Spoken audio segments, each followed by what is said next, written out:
en su capítulo 9. San Juan en el capítulo 9. Bendito sea el nombre del Señor.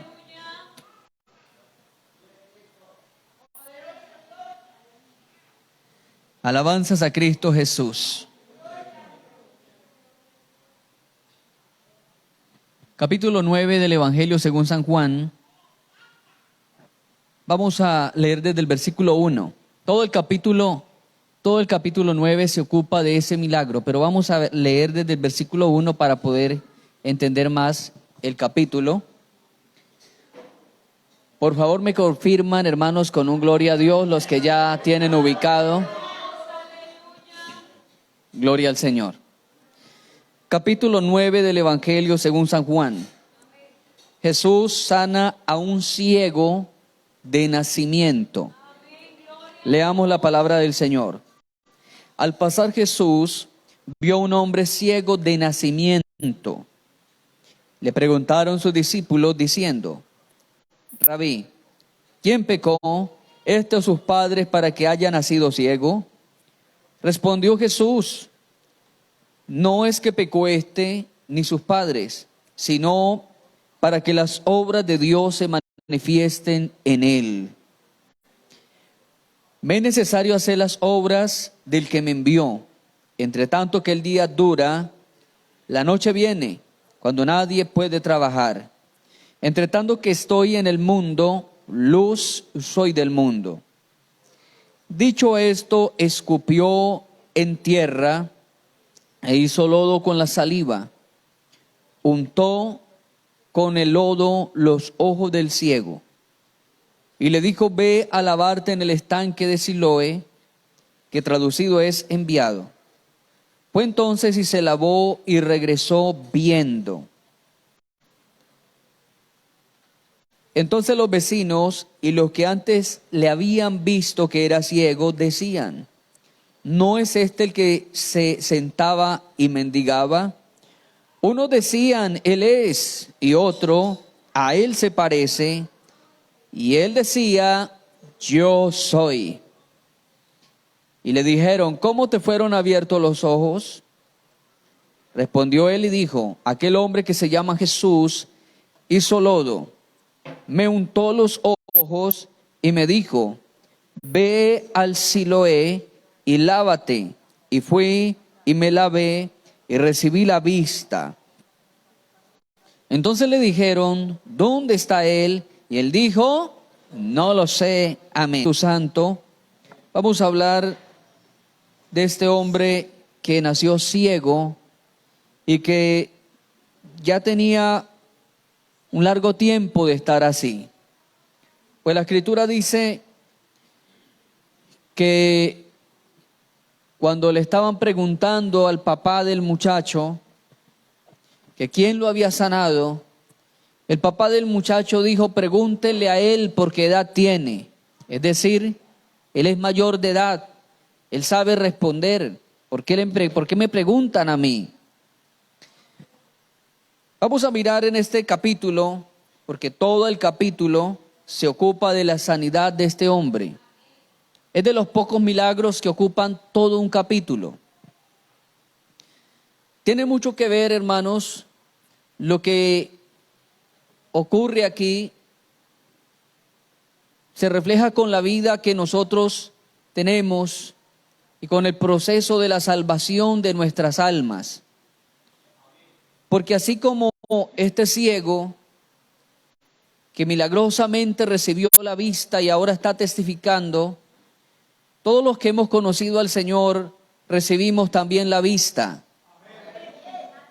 Recibimos la vista espiritual, claro está. Logramos ver las misericordias de Dios. Logramos mirar la obra de Dios en nuestras vidas. Si hay algo, hermano, que caracterizaba el ministerio del Mesías, era precisamente que los ciegos vieran.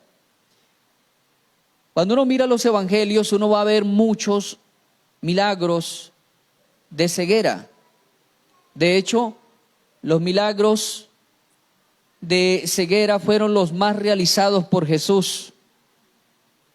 Usted va a mirar y va a encontrar el caso de algunas pocas sanidades de leprosos. Creo que fueron 4 sanidades de lepra.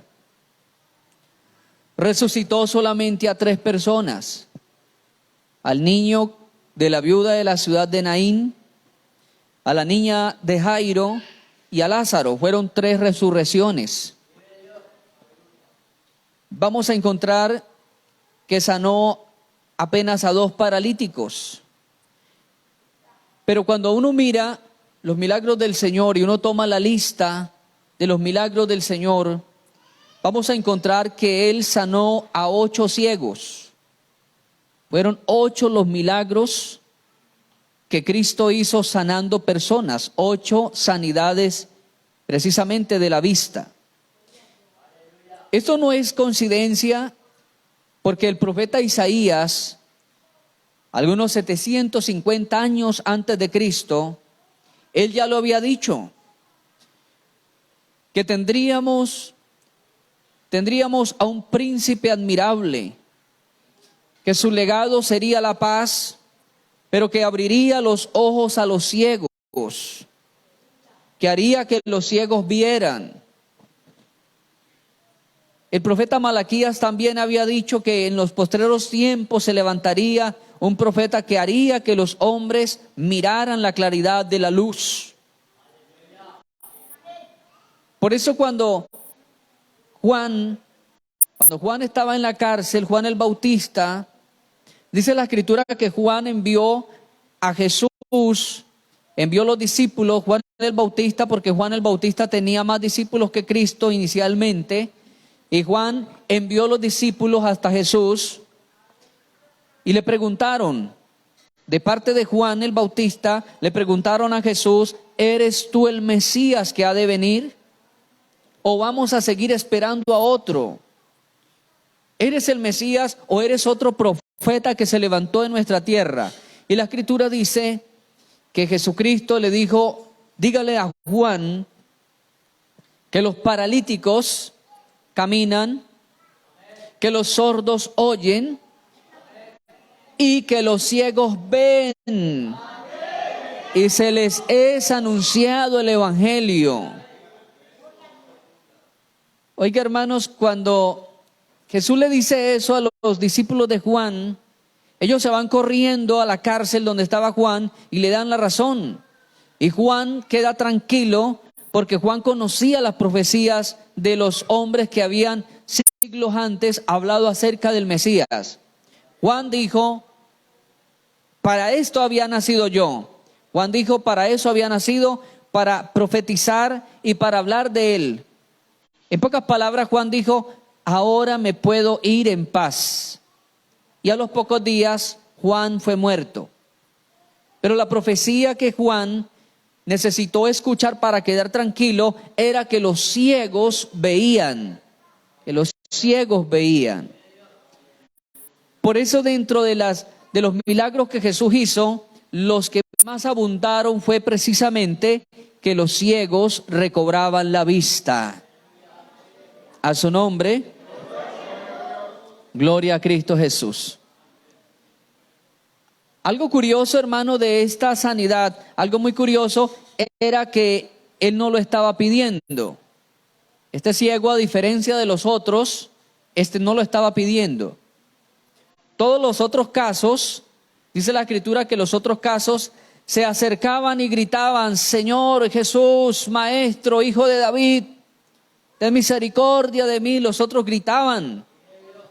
Los otros decían: sáname. Uno de ellos, el Señor se compadeció de él y le dijo: ¿qué necesitas? ¿Qué quieres que haga? Y el ciego le gritó: Señor, que recobre la vista. Uno de esos 8 ciegos le dijo: Señor, que recobre la vista. En otro pasaje, otro de los milagros que ya vimos, dice que el ciego escuchó que Jesús estaba por ahí.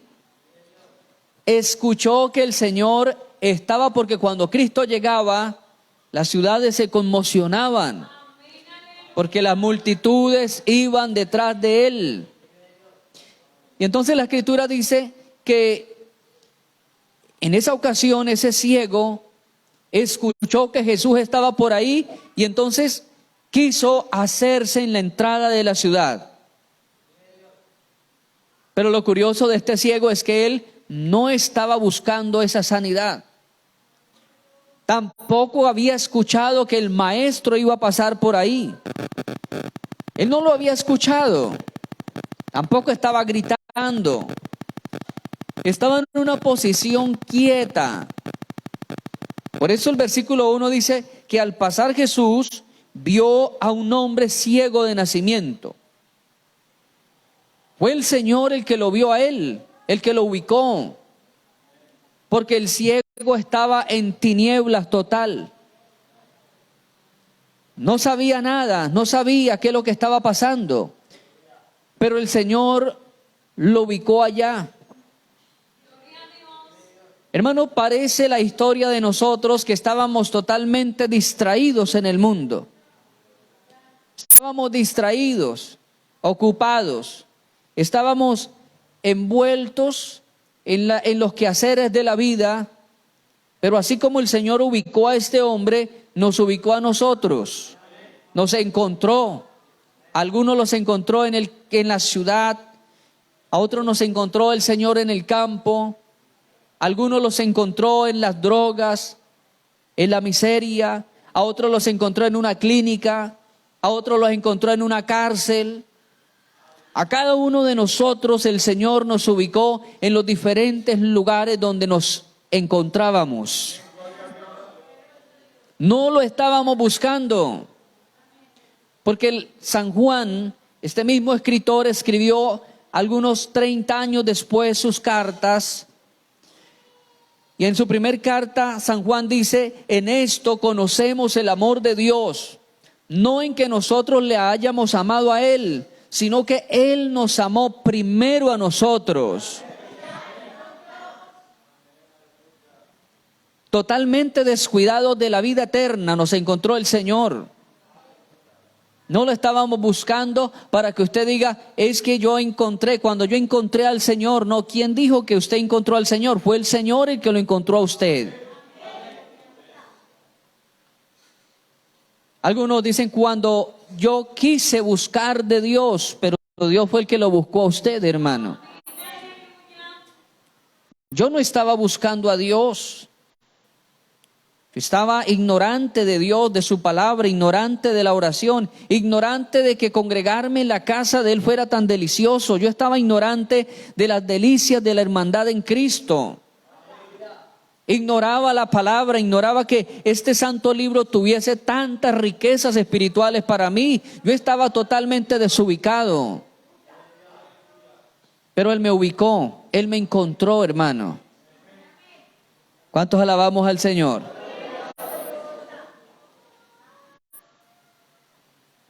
Y entonces la Escritura dice que cuando el Señor vio a este hombre que era ciego, que no veía, que estaba totalmente en tinieblas. Dice la Escritura, hermanos, Pablo le dice a Timoteo en una alabanza, en una doxología, en una despedida, le dice Pablo a Timoteo que Dios habita en luz inaccesible. Oiga eso, Dios habita en luz inaccesible. ¿Qué quiere decir que Dios habita en luz inaccesible? Quiere decir que ningún ser humano puede acceder a la luz de Dios por sus propios medios, por su propia cuenta. Ninguno puede acceder y decir: voy a buscar a Dios hasta encontrarlo. Porque dice la Biblia que Él está en luz inaccesible. La única manera de usted acceder a la luz de Dios es que Él lo coja y lo meta a su propia luz. Eso hizo Él con nosotros. Nos tomó y nos metió a su luz. ¿Cuántos alabamos a Dios por eso, hermano? Que Él nos recogió y nos metió a su luz. Gloria al Señor. Y cuando Él nos metió a su luz, Por eso él habla más adelante, dice: entre tanto que yo estoy en el mundo, luz soy del mundo. Entre tanto que él está en este mundo, luz es del mundo. Porque la palabra de Dios nos enseña, hermano, que él fue el que nos tomó, el que nos limpió y el que nos introdujo allá en su morada. Y que vivimos y subsistimos porque él es el que nos entró allá en su divina presencia. En el versículo 2 vamos a encontrar una pregunta. El versículo 2 nos habla de una pregunta que los discípulos le hacen al Señor. Los discípulos le preguntaron. ¿Por qué le preguntaron? Porque se dieron cuenta que el Señor se quedó mirándolo. Por eso le preguntaron. Porque el Señor centró la mirada en el ciego. Un ciego de nacimiento tal vez tenía algunos rasgos físicos bastante pronunciados. No aclara la Biblia, pero tal vez tenía algo en el rostro que lo hacía muy particular. Y aunque no dice la Biblia, pero podemos imaginar que el Señor se quedó por un momento estacionado mirando a aquel hombre. Tanto que los discípulos se movieron a curiosidad y le dijeron: Señor, ¿quién pecó? Rabí o maestro, ¿quién pecó? ¿Este o sus padres para que haya nacido ciego? ¿Qué pregunta, hermano? Ahora encontramos a los discípulos hablando de una forma elocuente y filosófica. Señor, ¿quién pecó para que éste esté así? En la cultura hebrea tenían la cultura, hermano, la costumbre de que si veían a alguien que estaba padeciendo, de inmediato traducían que era un hombre pecador o que los padres habían hecho algo tan malo que el castigo se había transferido hacia la generación siguiente. Se creía, esa se llama la doctrina de la retribución. Creían en el Antiguo Testamento, la creían. Por eso cuando Job entró en su tiempo de calamidad, vinieron unos amigos de su infancia. Vinieron a visitarlo cuando escucharon de lo que le estaba pasando a Job. Y dice la Escritura que los amigos instigaban a Job diciendo: Job, arrepiéntete porque estás así, porque el juicio de Dios te cayó, porque Dios te está reprendiendo, Dios te está castigando. Job, ¿qué está pasando? Job, confiesa tu pecado. Pero usted que conoce la historia sabe que no era porque Job hubiese tenido un pecado, sino porque Dios estaba demostrando a Job mismo, primero a Job mismo, pero también a Satanás, de que sí se puede ser fiel a Dios en esta tierra. Amén, hermanos. Cuando Dios nos entra en una prueba, no es para Dios probar lo que hay en uno, porque Dios sabe su sentar y su levantar. Dios sabe, cuando usted entra en una prueba, no es para Dios conocer quién es usted. Dios sabe, porque Él conoce el futuro. Dios lo sabe. Cuando uno entra en una prueba, Dios le quiere demostrar a Satanás, pero también Dios permite eso para que nosotros nos demos cuenta que en Dios hay fortaleza, que en Dios hay salida, que en Dios hay una seguridad. Y se creía en la doctrina de la retribución. Se creía que si una persona entraba en un proceso difícil, era porque Dios lo estaba castigando, que algo malo estaba pasando. Y entonces Jesucristo de golpe derriba aquel argumento mental que tenían ellos por causa de la cultura que manejaban. El Señor derriba ese argumento y le dice: ni este hombre pecó, ni mucho menos los padres.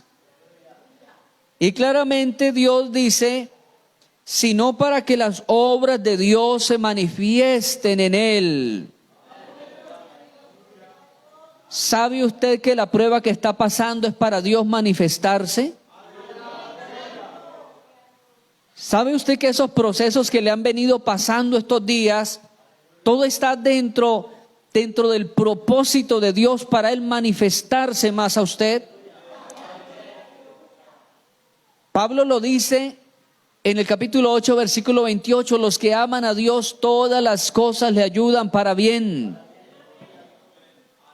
No dice que nos salen bien, sino que nos van a ayudar, cooperan, aquellas cosas se articulan y finalmente cumple Dios un propósito a través de esa situación, de ese proceso que estamos pasando. Claramente dice el Señor que aquellas cosas, aquella enfermedad es para que las obras de Dios se manifiesten en Él. Yo le doy gloria a Dios por la enfermedad que me permitió durante 12 años. Una enfermedad fuerte, muy dura. 12 años que fueron para mí eternos, eternos. Y yo llegué a odiarme a mí mismo, odiar la vida, odiar todo deseo de vida. Quise quitarme la vida. Pero luego que mi familia empieza a convertirse, porque fue la manera en que mis padres abrieron las puertas del hogar para el evangelio, mis hermanos se convierten, una vecina se convierte también, la gente incrédula de la vereda empezó a creer, hermano, a creer. Aún hasta al mismo diablo utiliza Dios para que la gente crea. Yo les he contado ya cómo mi papá por primera vez tiene contacto con el mundo espiritual y tuvo que endemoniarse una hermana mía para que mi papá tuviera ese primer contacto y creyera. Y empezara él a meditar de que se necesitaba Dios en la casa. Hay enfermedades, hay accidentes que pasan también, que en esos accidentes Dios manifiesta su obra. Hemos tenido que ir a orar muchas veces a los hospitales, a las clínicas, donde la gente allí en esas camas reciben al Señor, donde muchas veces están en una sala de UCI y escasamente pueden mover tal vez una mano, o escasamente mueven alguna parte del cuerpo. Y se les habla, se comparte, se les hace una invitación a recibir a Jesucristo. Y muchas veces se le dice a la persona que está ahí, si me estás escuchando, apriétame la mano o mueve tu mano. Y hemos visto cuando muchas veces se le está repitiendo la oración y uno nota que comienza a destilar lágrimas, salen lágrimas, porque están ahí. Personas que uno les habla y les comparte y dicen un día de esto, pastor, un día de esto, hermano, un día de esto, y comienzan a andar y a estar como una rueda suelta por el mundo, un día de esto, pastor, un día de estos. Pero entonces Dios permite una situación, llegan a una cárcel. Y en la cárcel no dicen un día de estos, en la cárcel dice, vengan a visitarme, tráigame la palabra, háblenme de Dios. Hay muchas situaciones que es para eso, hermano, para Dios manifestar su obra. ¿Cuántos alabamos al Señor? A veces la escasez económica que vivimos es para Dios manifestar su gloria. Porque ¿se acuerda usted de Pedro? Cuando Pedro viene al Señor y le dice, maestro, me están diciendo que usted no paga el impuesto del templo. Me están diciendo que usted no paga, que está debiendo, está colgado. Y cuando Pedro se preocupa es porque tal vez Pedro ya sabía que el fondo estaba desfondado. Sabía que ya no había monedas en el fondo. ¿Qué hacemos, Señor? Y entonces la palabra de Dios dice que el Señor le dijo: Pedro, como tú eres pescador, ve y lanza el anzuelo. Lanza el anzuelo y el primer pez, usted le va a abrir la boca y ahí en la boca está la solución. La boca del pez trae la solución. Ahí estaba la bendición de Dios. Para nosotros es difícil los procesos de Dios, hermano. Difíciles. Una caída, un accidente, un fracaso.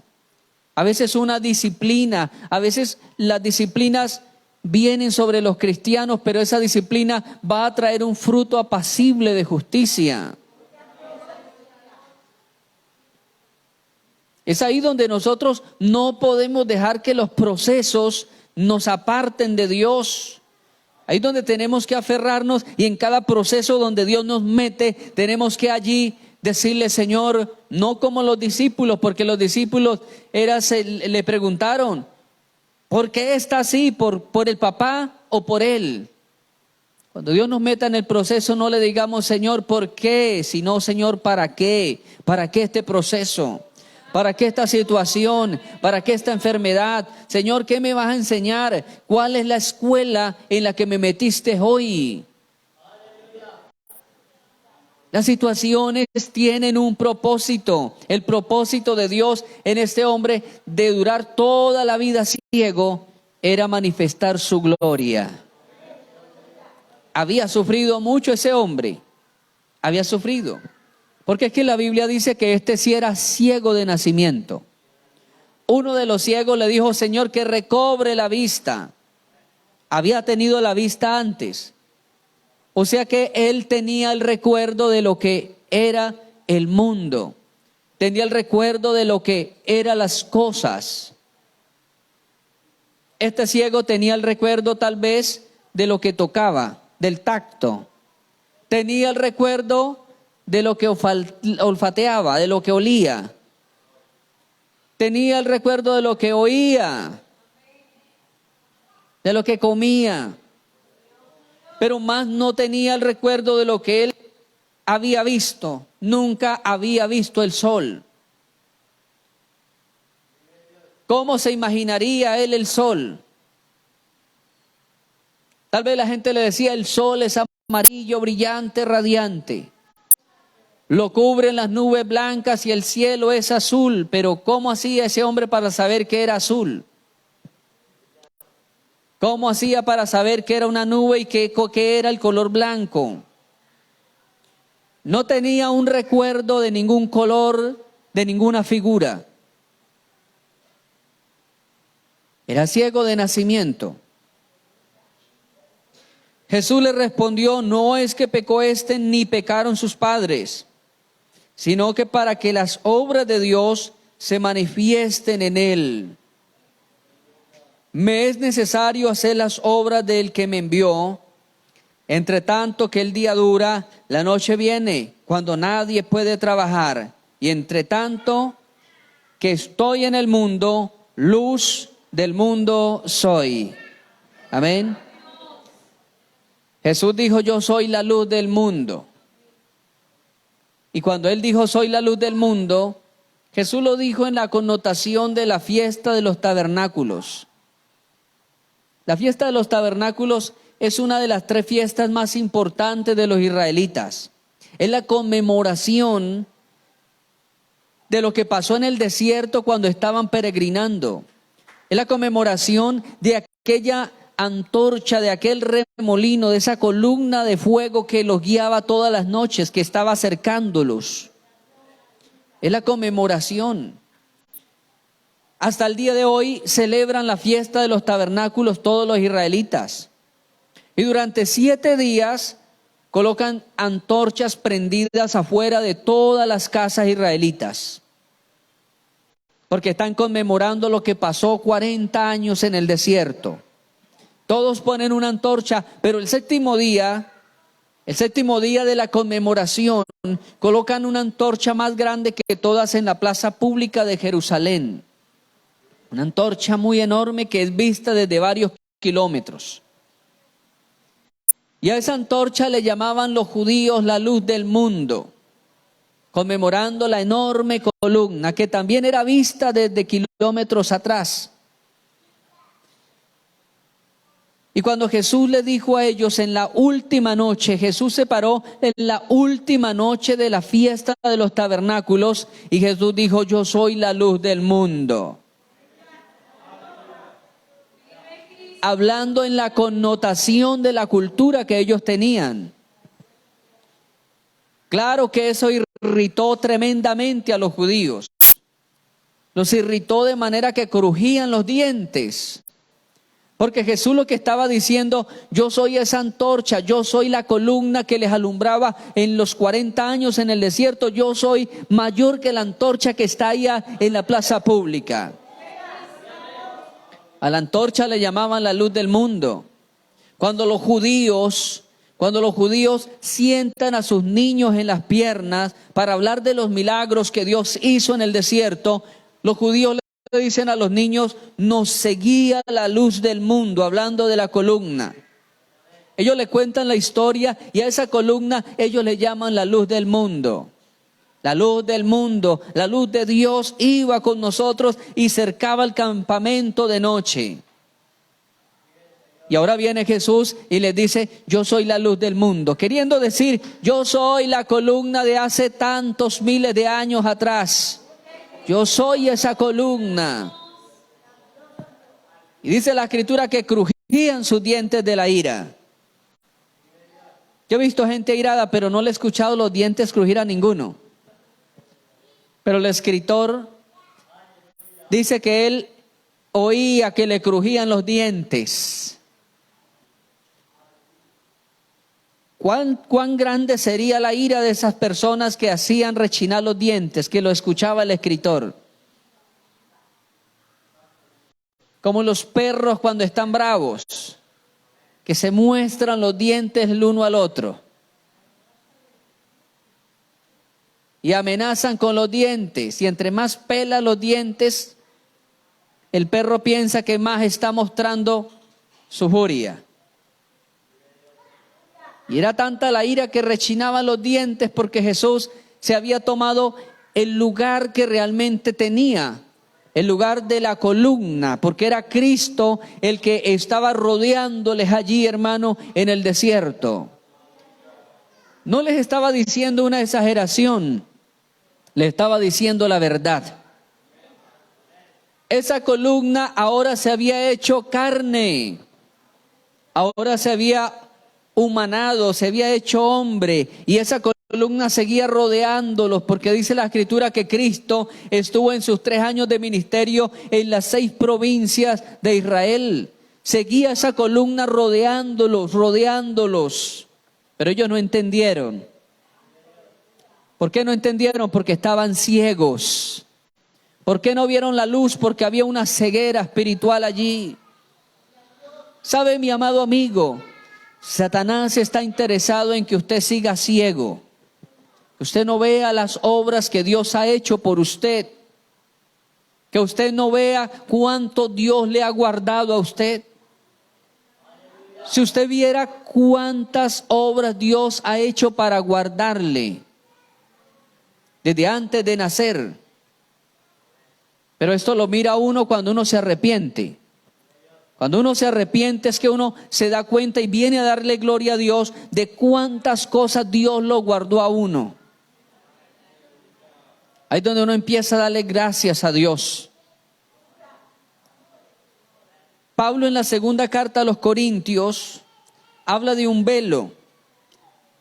En el capítulo 3, versículo 15, Pablo dice: y aún hasta el día de hoy, cuando se lee a Moisés, el velo está puesto en el corazón de ellos.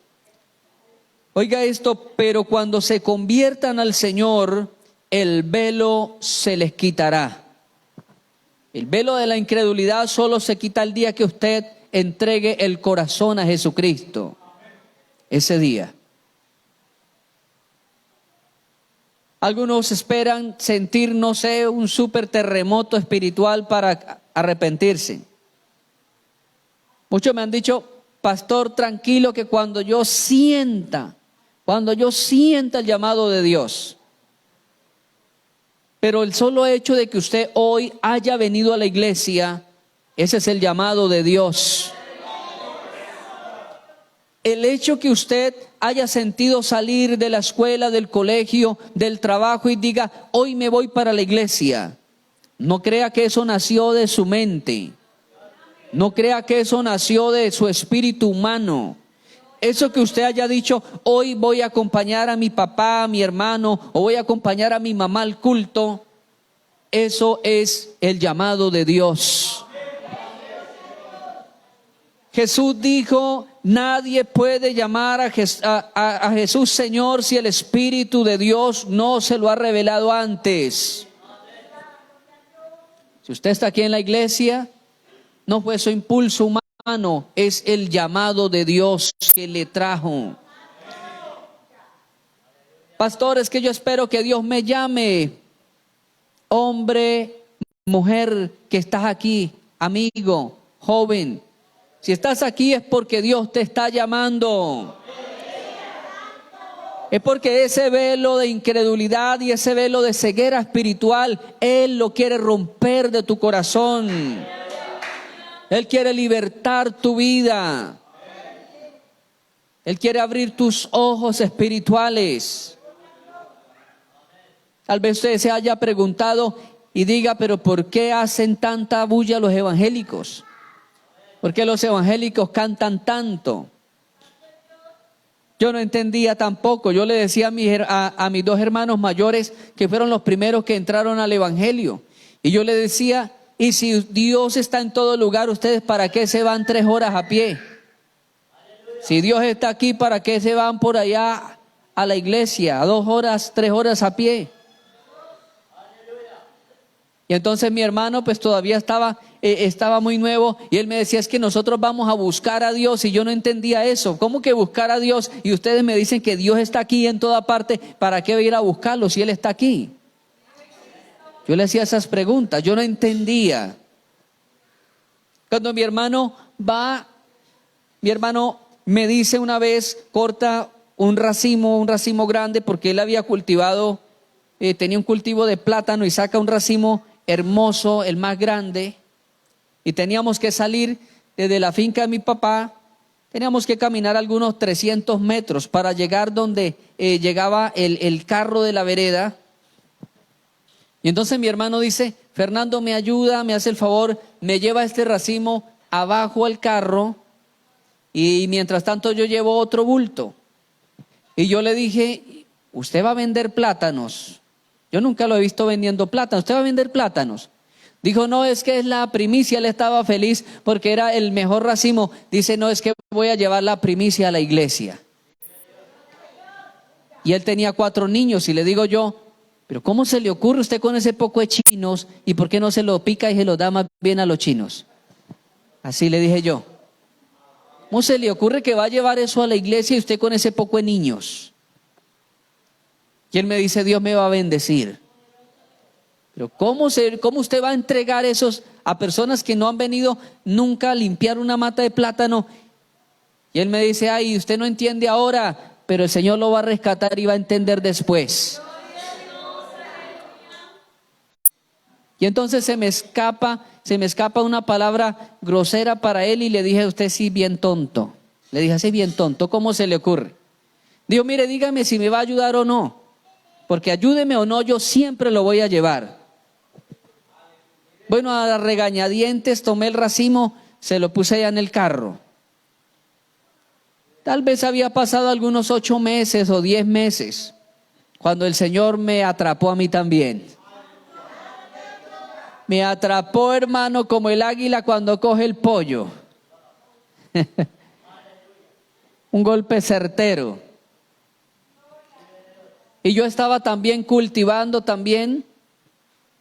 Y preciso como al mes siguiente, también iba yo ocupado con otro bulto y tenía también unas frutas y un racimo, y le dije a mi hermano, me hace el favor y me ayuda a llevar esto por favor al carro. Y dijo, ¿y para dónde lleva eso? Esas son las primicias. Dijo, ahí va el otro tonto también.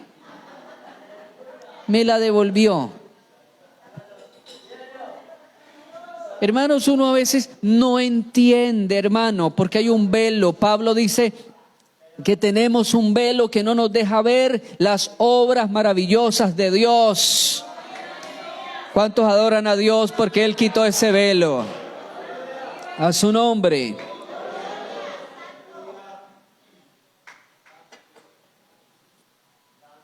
El Señor rompió ese velo de nuestra vida y ahora podemos mirar, hermano, claramente cuán grande es la obra del Señor.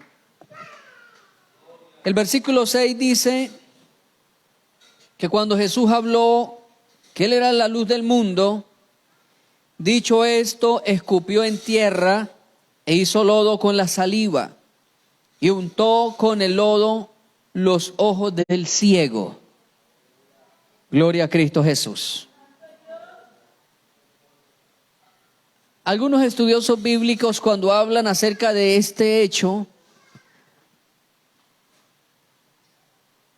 algunos llegan a decir y a relacionar este hecho con lo que pasó en el Génesis capítulo 2, cuando dice la Escritura que el Señor tomó barro y que del barro el Señor hizo un muñequito y que luego de ese muñequito sopló aliento de vida y que el muñequito se levantó y fue el hombre un ser viviente.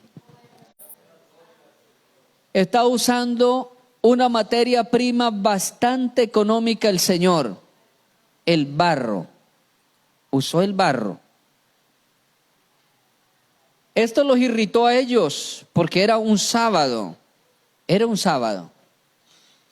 ¿Por qué los irritó? Porque todas las casas que los judíos hacían, las hacían con barro. Y para hacer barro hay que trabajar, hay que mezclar. Y cuando ven al Señor que escupe, pero no escupe poquito, porque imagínense para hacer barro con una saliva. No escupió poquito.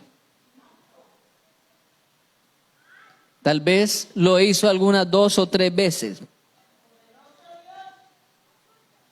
De manera que humedeció la tierra, humedeció el polvo y empezó a amasar. Empezó a amasar con sus manos.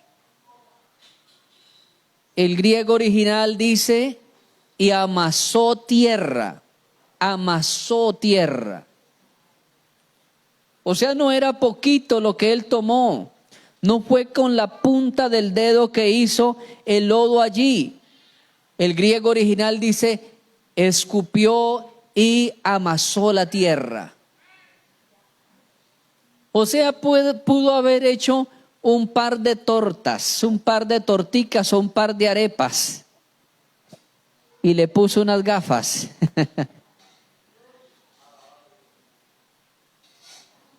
Eso lo consideraron ellos como trabajo porque los judíos hacían las casas de barro y sabían que para hacer el barro tenían que comenzar a amasar. Ellos lo tomaron como un trabajo y por eso estaban furiosos porque una vez más Jesús estaba haciendo un milagro el día sábado. Él pudo haberte sanado cualquier otro día de la semana. ¿Por qué tiene que ser el sábado? Usted nótese que el Señor no le puso las manos encima, ni oró, ni siquiera delante de la gente le dijo, recibe la vista. No, nada de eso. Hizo el lodo, hizo el barro, amasó la tierra, se la aplicó y le dijo, ve y lávate al estanque de Siloé. Y se va este hombre en un gesto de obediencia. ¿Sabe usted, hermano, que a veces Dios nos manda a hacer cosas que para nuestra mente son absurdas? Sí, hermano, hay cosas que para nuestra mente son absurdas porque no cabe dentro de la mente de Dios los pensamientos nuestros. Nuestros pensamientos son limitados para entender los pensamientos, los designios de Dios. Cosas que son absurdas, hermano. A un pastor en el Brasil que estaba orando al Señor, pidiendo a Dios, porque estaba así como estamos nosotros, muy estrechos, orando a Dios para que Dios le entregara un lote para poderse ensanchar.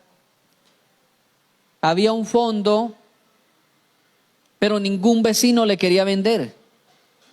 Ya había insistido, pero ninguno le vendía. Y entonces aquel hombre entró en una angustia, en un clamor, e invitó a los líderes. Y estaban orando semanas tras semanas, cuando de pronto él, mientras iba a pagar una factura, el Señor le dijo, él iba en el carro conduciendo, y el Señor le dijo, observa a mano izquierda. Y él rápidamente volteó a mirar a la mano izquierda, y había una loma llena de torres, una loma pedregosa, arcillosa y con piedras, y tenía algunas torres, unas torres de telefonía. Pero él siguió conduciendo y el Señor le dijo, devuélvete y rodea aquella colina, aquella montaña, rodéala. Y él estaba preocupado. Pero yo voy a pagar unas facturas. Siguió y el Señor, devuélvete, devuélvete. Aquel hombre accedió, dijo, Señor, si eres tú, ¿qué quieres mostrarme, Señor? Y comenzó a rodear la montaña, le dio vueltas, y él dijo, ¿qué me querrá enseñar el Señor?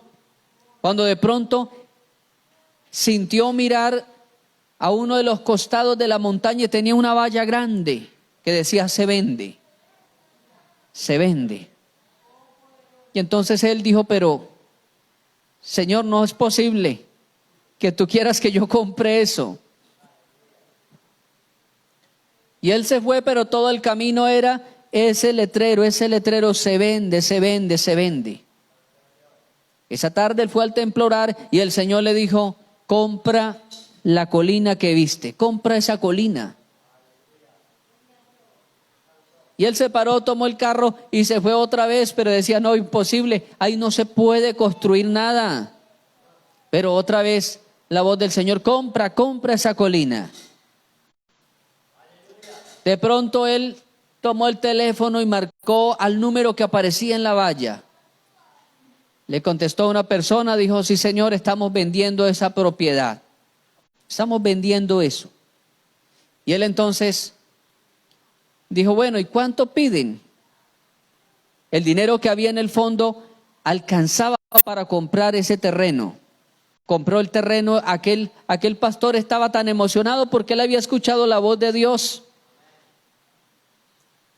Hicieron el negocio y luego el domingo estaba feliz porque le iba a dar la noticia a la iglesia. Hermanos, les tengo una buena noticia.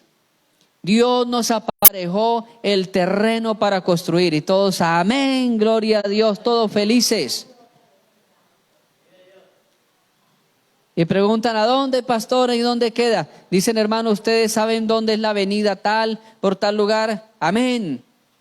Bueno, si han visto una montaña que hay, una montaña alta, rocosa, con unas torres encima, amén. Esa montaña es de nosotros ahora. Esa es nuestra propiedad. Y de pronto se levantó un líder y le dijo, hermano, ¿y cómo pretende que vamos a mover toda esa montaña y no se puede construir nada? ¿Qué vamos a construir?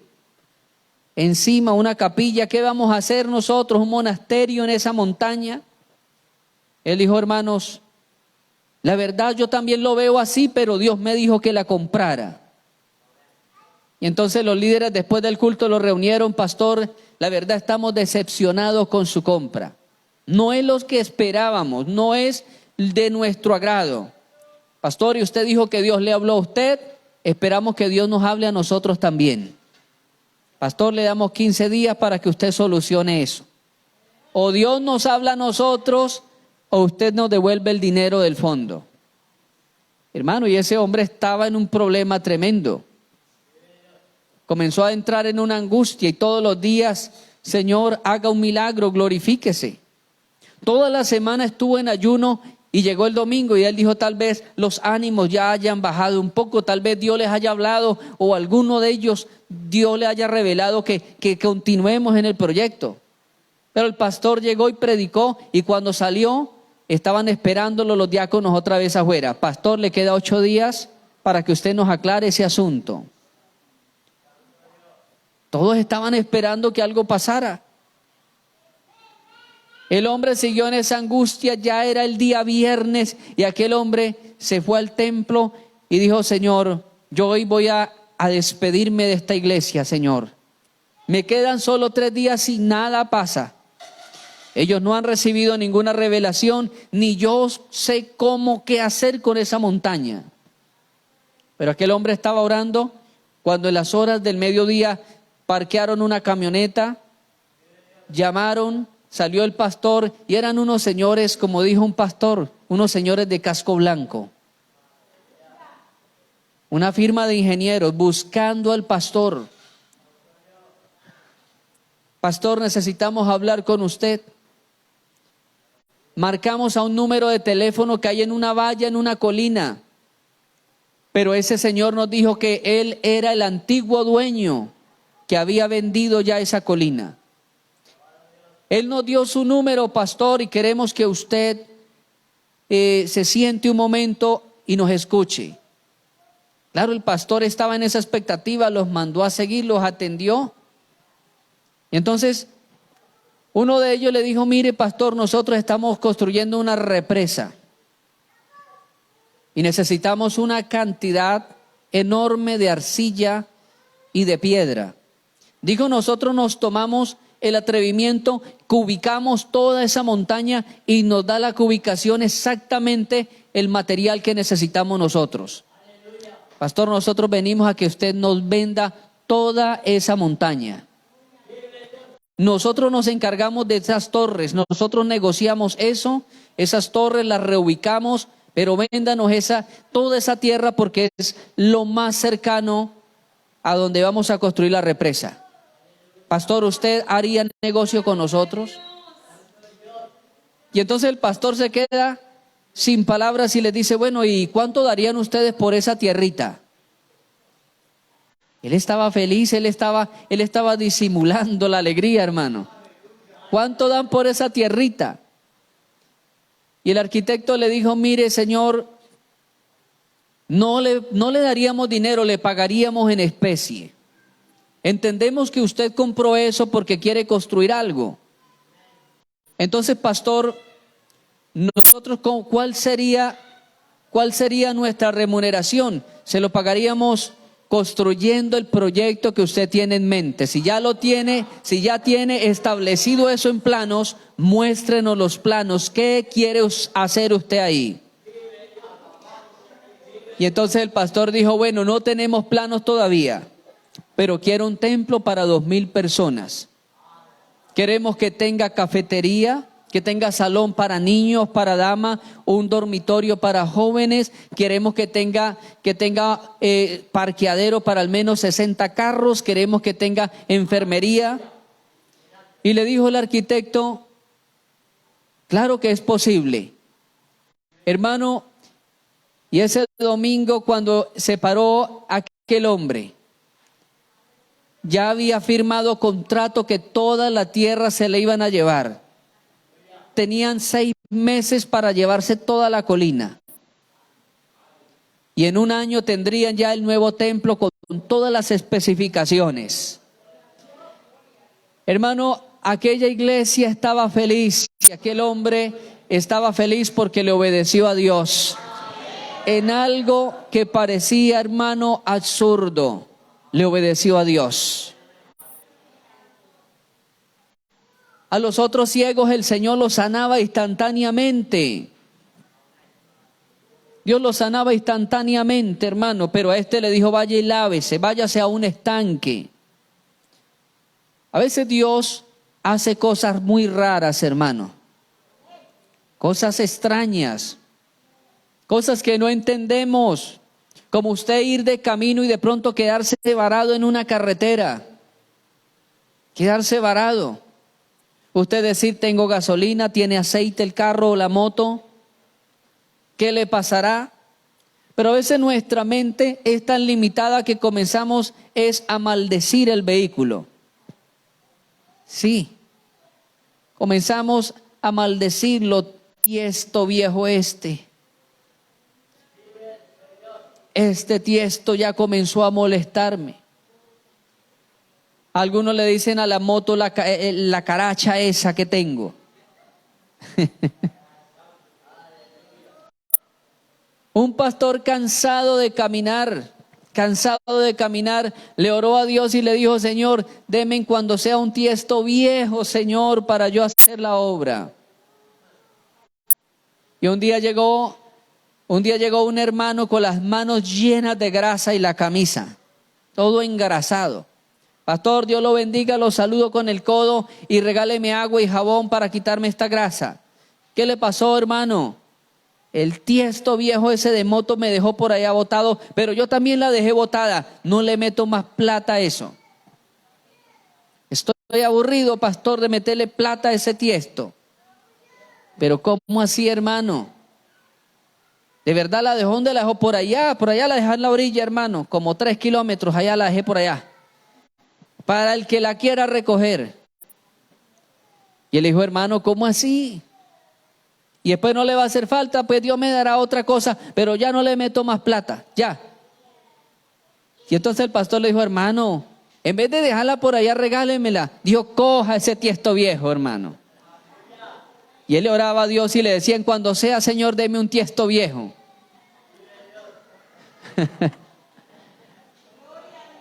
Y se fue, hermano, y ese tiesto viejo le sacó, hermano, todo el dinero que usted pueda pensar.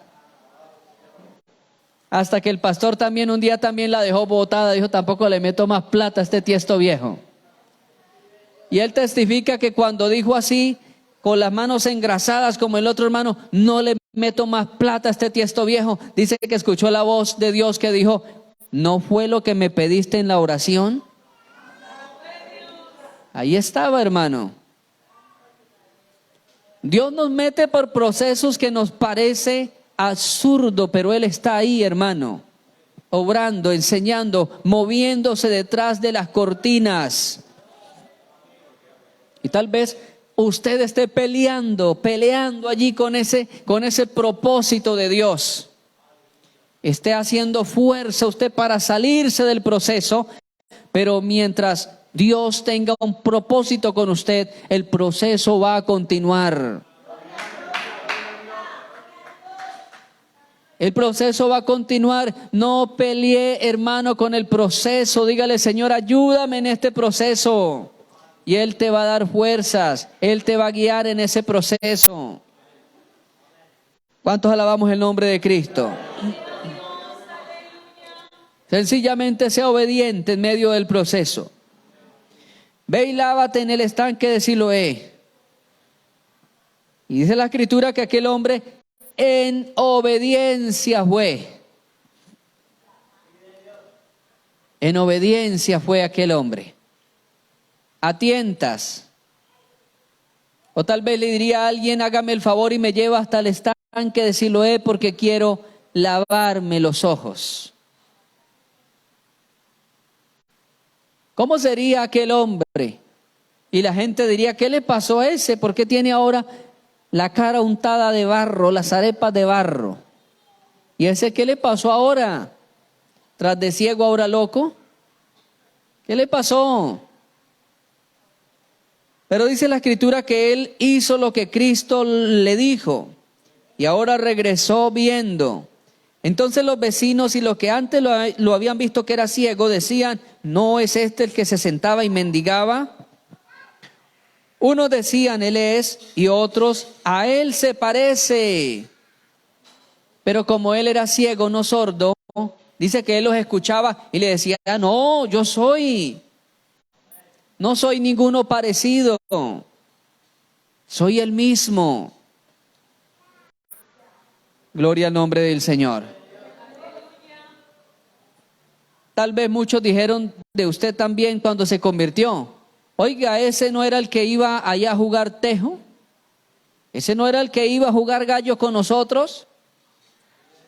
Y tal vez muchos dijeron: claro, ese es.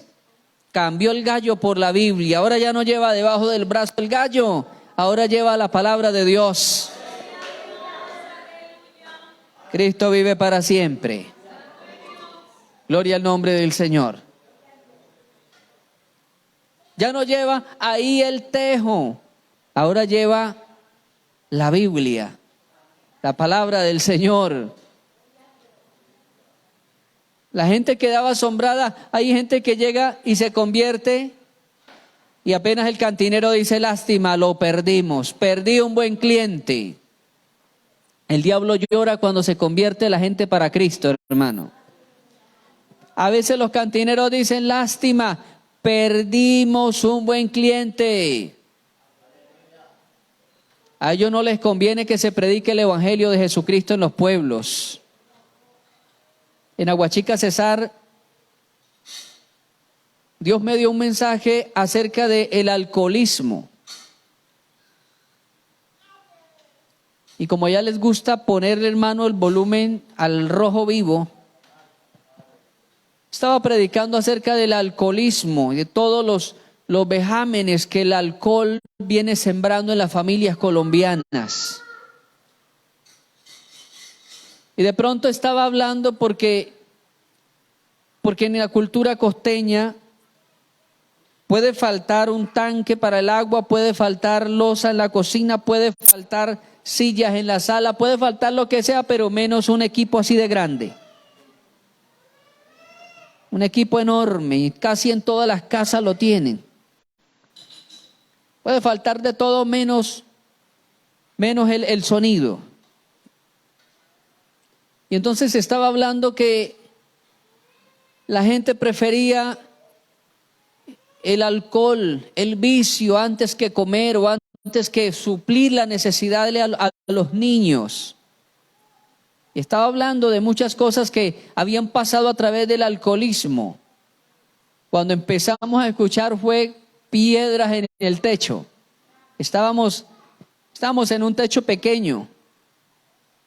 Y nos tocó rápidamente, el dueño de la casa nos dijo: dentrémonos, porque cayeron como unas 5 piedras. Pa. Entramos, terminamos el culto, dejamos el bafle solo y seguimos predicando. Y luego me dice el dueño de la casa, dice: es que aquí por detrás vive el dueño de una cantina acá arriba en el centro.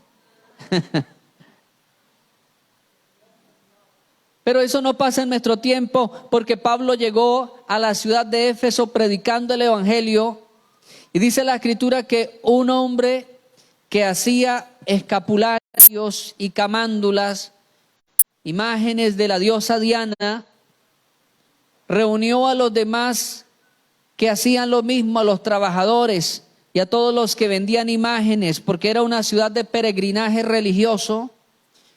Él le dijo a la gente que trabajaba en eso: acabemos con ese hombre, tapémosle la boca, porque la enseñanza de ese hombre va a acabar nuestro negocio. Así dice el diablo.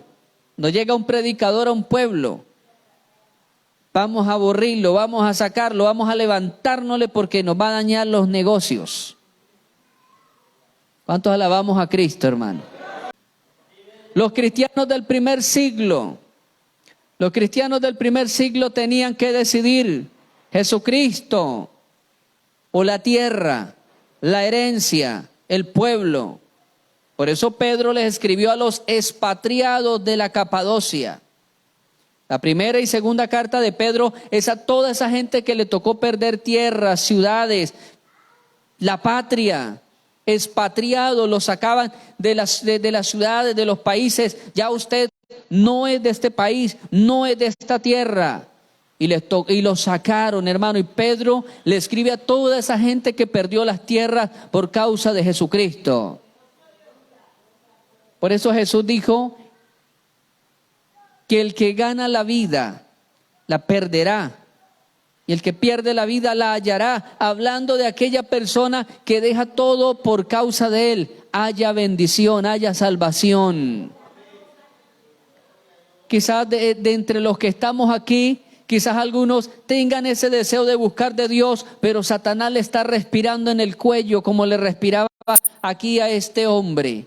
Si confiesas que Jesús es Mesías, te vamos a expulsar. Tal vez usted esté pensando: ¿y qué tal que mis amigos de la universidad me rechacen? ¿Qué dirá mi marido? ¿Qué dirá mi esposo? ¿Qué dirá mi novio? ¿Qué dirá mi jefe si acepto a Jesús? Pues déjeme decirle que vale la pena que nos rechace un hombre. Vale la pena que un hombre, que una institución nos rechace, porque hallamos el amor de Cristo, hallamos el amor que no traiciona, el amor que perdura, el verdadero amor que vale. Muchos tuvieron que dejarlo, pero están dentro de los héroes de la fe. Muchos tuvieron que dejar casas, dejar de todo, negocios y todo. Pero hoy día están bendecidos. Hoy día tienen la presencia de Dios en sus corazones. Están felices. ¿Cuánto alabamos al Señor? Mira, amado hermano, amigo que está en esta noche. Cuántas cosas Dios quiere darle, pero su corazón es temeroso. Tal vez usted diga, ¿y qué tal que yo no pueda, pastor, con eso? Entréguese a Cristo que Él le ayuda. ¿Qué tal que yo quede mal y no pueda llevar el evangelio? Dice la palabra de Dios, yo soy el que te toma de la mano derecha y te dice, no temas que yo te ayudo. No es con su fuerza, es con la fuerza de Dios. Solo usted no va a poder jamás. Usted no va a poder llevar las cargas de su pecado. Esas cargas pesan y agobian. Esas cargas doblegan al punto de que reduce su alma a un bocado de pan. Ese es el pecado. Usted por su cuenta no puede llevarlo. Permita que Dios hoy lleve esa carga. Colóquese de pie, amado hermano.